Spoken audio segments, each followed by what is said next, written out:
కథ పేరు నిజాయితీ తెచ్చిన బహుమతి. నిజాయితీ తెచ్చిన బహుమతి. అనగనగా ఒక ఊరిలో రవి అనే ఒక చిన్న అబ్బాయి ఉండేవాడు. రవి వాళ్ళ నాన్న ఒక తోటమాలి.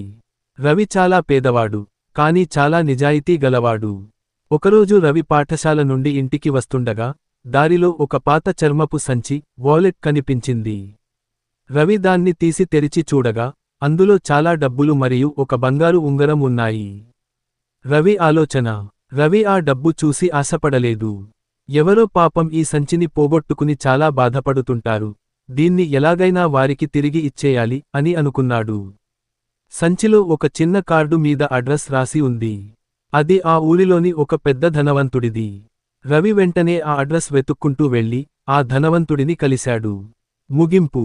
అయ్యా, ఈ సంచి మీదేనా? నాకు దారిలో దొరికింది అని రవి ఆ సంచిని ఆయనకు అందించాడు. ఆ ధనవంతుడు తన సంచిని చూసి చాలా సంతోషించాడు. అందులో ఉన్న డబ్బు, ఉంగరం అన్నీ సరిగ్గా ఉన్నాయి. రవి నిజాయితీకి మెచ్చిన ఆ ధనవంతుడు రవికి కొంత డబ్బును బహుమతిగా ఇవ్వబోయాడు. కాని రవి, వద్దు సార్, నా బాధ్యత నేను నెరవేర్చాను, దీనికి బహుమతి వద్దు అని వినయంగా చెప్పాడు. రవి సంస్కారానికి ముగ్ధుడైన ఆ ధనవంతుడు రవి చదువుకు అయ్యే ఖర్చంతా తానే భరిస్తానని మాట ఇచ్చాడు. రవి బాగా చదువుకుని పెద్ద ప్రయోజకుడయ్యాడు. కథలోని నీతి, మోరల్. గ్రేటర్ దెన్, నిజాయితీ ఎప్పుడూ మంచి ఫలితాన్నే ఇస్తుంది.